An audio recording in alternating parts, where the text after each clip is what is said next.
Bharatiya Janata party Dhanna सेठों की party है, ये कहना है पृथ्वीपुर विधानसभा क्षेत्र के कांग्रेस प्रत्याशी नितेंद्र राठौर का।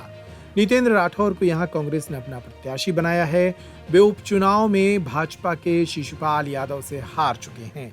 एक बार फिर भाजपा ने शिशुपाल यादव को नितेंद्र राठौर के खिलाफ मैदान में उतारा है। इस बार नितेंद्र राठौर चुनाव में जीत की बातें कर रहे हैं। उनका दावा है कि इस बार पृथ्वीपुर सीट पर कांग्रेस की जीत होगी। नितेंद्र राठौर का कहना है कि भारतीय जनता पार्टी अब सिर्फ धन्ना सेठों की पार्टी रह गई है।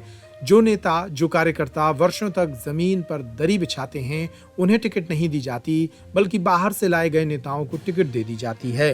नितेंद्र राठौर ने पिछले रोज अपने जनसंपर्क अभियान के तहत पृथ्वीपुर क्षेत्र के भगवंतपुरा, टोंगरा, माते का खिरक, हरदूपुरा, रामनगर, भाई का ढावा, रामपुरा, बिहारीपुरा, धनपुरा जैसे गांव में जन चौपालें लगाकर जनता को संबोधित किया।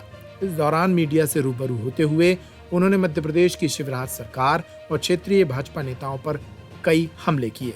देखिए, जनता का आशीर्वाद लेने जनता के बीच पहुंच रहे हैं, क्योंकि निरंतर 18 वर्षों से भारतीय जनता पार्टी की सरकार मध्य प्रदेश में है। बीच में जैसे तैसे कांग्रेस की सरकार आई थी, लेकिन जो मत जनता को जिसका अधिकार मिलता है कि 5 साल में अपने हिसाब से वो जनप्रतिनिधि चुन सके, उस मत का ही जब हनन किया गया, उसको लूटा गया और सौदेबाजी करके भाजपा ने अपनी सरकार बनाई। उसके बाद इतना अत्याचार बढ़ा कि गरीब जनता रह नहीं पाई। साथ ही साथ अगर मैं अपनी विधानसभा की बात करूं तो 2 वर्ष पूर्व यहां उपचुनाव हुआ मेरे पिताजी के निधन के बाद, और उस उपचुनाव में किस तरह से प्रशासनिक अधिकारियों का दुरुपयोग करके भारतीय जनता पार्टी ने चुनाव जीता, ये किसी से छुपा नहीं, आप मीडिया से भी छुपा नहीं है। 2 वर्षों से निरंतर हमारी विधानसभा क्षेत्र में जो अपराध बढ़े, जो अत्याचार बढ़े, निरंतर हत्याएं हुई, लूट हुई, चोरियां हुई, ये बहुत बड़े मुद्दे हमारी विधानसभा के हैं, जिसके तहत जनता में बहुत ज़बरदस्त आक्रोश है। गांव-गांव में बिजली नहीं रही, कुर्कियां कर दी गई, किसी की मोटरसाइकिल उठाई गई, किसी का ट्रैक्टर उठाया गया और लोग परेशान रहे। और आज भी खेती का समय है, गांव-गांव में लाइट नहीं है। भाजपा की सरकार है, अब चुनाव के वक्त उनको याद आई तो कहते हैं कि हम डीपी रखवा देंगे, ट्रांसफार्मर रखवा देंगे, हमें वोट देना। जनता जो 2-2.5 साल से पिस रही है, उसको एक एक क्षण याद है, कैसे झूठे मुकदमे लोगों पर लगाए गए, कैसे फर्जी केस बनाए गए, कैसे गरीब महिलाओं पर अत्याचार हुए, कैसे हमारे केवट समुदाय के लोगों की हत्याएं हुई, अहरवार समाज के लोगों के साथ मारपीट हुई। ये किसी से छुपा नहीं है और जनता एक एक चीज़ याद करके बैठी हुई है। इसलिए इस बार जनता ने मन बना लिया है कि एक तरफ कांग्रेस पार्टी से यहाँ के क्षेत्र का अपना बेटा है और दूसरी तरफ उत्तर प्रदेश से आया हुआ भारतीय जनता पार्टी का नेता है, जो पहले एक पार्टी का ना हो सका, पहले समाजवादी पार्टी में, अब भारतीय जनता पार्टी में, और अगर टिकट नहीं मिलता तो तीसरी चौथी पार्टियों के चक्कर भी वो लगा रहे थे। सबसे छुपा नहीं ये बात भी।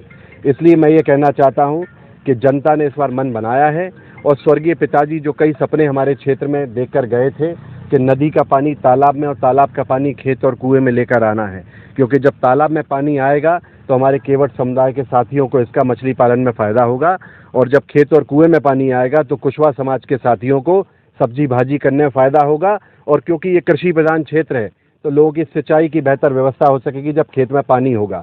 साथ ही साथ हमारे नौजवान साथी, बुंदेलखंड का नाम आते ही सबसे बड़ी समस्या बेरोजगारी की होती है और पलायन की होती है। तो मेरा ये प्रयास होगा कि जनता के आशीर्वाद होगा तो नितेंद्र सिंह राठौर अपने विधानसभा क्षेत्र में या जिले में कृषि से आधारित कोई बड़ा उद्योग लगाने के लिए प्रयास करेगा, जिससे हमारे नौजवान साथियों को रोजगार मिल सके और किसान साथियों को उनकी पैदावार वहीं पर वो बेच सके, जिससे उनको फ़ायदा मिलेगा। इस दिशा में काम करना है। पर्यटन का विस्तार अपने क्षेत्र में करना है, क्योंकि हमारे यहाँ मोहनगढ़ जैसी खूबसूरत जगह जहाँ पे किला है, अछरू माता का मंदिर है, मड़खेरा का सूर्य मंदिर है, तमाम खूबसूरत जगह हैं, ऐतिहासिक धरोहर हैं। इनमें पर्यटन को विकसित करना है, जिससे नौजवान साथियों को रोजगार मिले और सरकार को भी इसका फ़ायदा मिले। इस दिशा में काम करना है। और आज जो महंगाई, जब टमाटर जैसी सब्जी किसान को बेचने को जब पड़ती है तो 10 रुपये की नहीं बिकती, और जब उनको खरीदनी पड़ी तो व्यापारियों ने 200-200 रुपये पार सब्जी बेची। इसका किसान को नुकसान हुआ। और ये भारतीय जनता पार्टी, पहले से ही लोग कहते हैं कि बड़े बड़े धन्ना सेठ और व्यापारियों की पार्टी है। इसका सबूत टमाटर सब्जी है कि जब किसान को बेचने का मौका मिला तो किसान को कितना नुकसान हुआ और व्यापारियों को फ़ायदा हुआ। इसलिए मैं इतना ही कहना चाहता हूँ कि छोटे छोटे व्यापारी, हमारी माताएं बहनें, नौजवान साथी, किसान साथी, इन सब के साथ कांग्रेस पार्टी खड़ी है। और नितेंद्र सिंह राठौर अपनी पार्टी का एक समर्पित सिपाही है। मेरे पिताजी एक समर्पित पार्टी के कार्यकर्ता रहे और मैं एक समर्पित कार्यकर्ता के नाते यही कहना चाहता हूं कि हमारे नेता माननीय कमलनाथ जी ने जो वचन दिए हैं, चाहे किसान के हित में कर्ज माफी के वचन दिए हों, चाहे कन्या विवाह की राशि की उन्होंने बात की हो, चाहे छात्रों के लिए जो उन्होंने अपनी वचन पत्र में लिखा है, और उसके साथ साथ किसान की बिजली के लिए बात की हो, घरेलू बिजली की बात की हो, इन सब जो योजनाएं जो वचन कमलनाथ जी ने दिए हैं, एक जनप्रतिनिधि होने के नाते मुझे जनता यहाँ आशीर्वाद देती है, तो मैं इन योजनाओं का लाभ जनता को दिला के रहूंगा और जनता की मुसीबतों से उनको पार लगा कर रहूंगा। ये नितेंद्र सिंह राठौर का आपके चैनल के माध्यम से हमारे क्षेत्र की जनता जनार्दन से हाथ जोड़कर ये वादा है कि मैं पूरा प्रयास करूंगा कि उन योजनाओं का लाभ हमारी जनताओं को मिले, क्योंकि भारतीय जनता पार्टी की ये योजनाएं हैं वो कागजों पे बहुत अच्छी होती हैं, पेपरों में बहुत अच्छी होती हैं, पोस्टर्स में बहुत अच्छी होती हैं, लेकिन अगर जनता को लाभ की बात करें तो जनता को लाभ के नाम पे केवल ठेंगा ही मिलता है। और आज भी गरीब जनता, चाहे वो तहसील हो, थाना हो, पैसों के बिना कोई काम होता नहीं है।